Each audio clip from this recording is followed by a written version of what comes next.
आसक्ति, भय तथा क्रोध से मुक्त होकर, मुझ में पूर्णतया तन्मय होकर और मेरी शरण में आकर बहुत से व्यक्ति भूतकाल में मेरे ज्ञान से पवित्र हो चुके हैं। इस प्रकार से उन सबों ने मेरे प्रति दिव्य प्रेम को प्राप्त किया है। जिस भाव से सारे लोग मेरी शरण ग्रहण करते हैं, उसी के अनुरूप मैं उन्हें फल देता हूं। हे पार्थ, प्रत्येक व्यक्ति सभी प्रकार से मेरे पथ का अनुगमन करता है।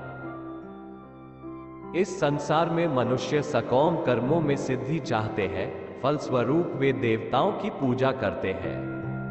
निस्संदेह इस संसार में मनुष्यों को सकौम कर्म का फल शीघ्र प्राप्त होता है। प्रकृति के तीनों गुणों और उनसे संबद्ध कर्म के अनुसार मेरे द्वारा मानव समाज के 4 विभाग रचे गए। यद्यपि मैं इस व्यवस्था का सृष्टा हूं, किंतु तुम ये जान लो कि मैं इतने पर भी अव्यय अकर्ता हूं। मुझ पर किसी कर्म का प्रभाव नहीं पड़ता, नहीं मैं कर्मफल की कामना करता हूं। जो मेरे संबंध में इस सत्य को जानता है, वह भी कर्मों के फल के पाश में नहीं बांधता। प्राचीन काल में समस्त मुक्तात्माओं ने मेरी दिव्य प्रकृति को जान करके ही कर्म किया। अतः तुम्हें चाहिए कि उनके पद चिन्हों का अनुसरण करते हुए अपने कर्तव्य का पालन करो।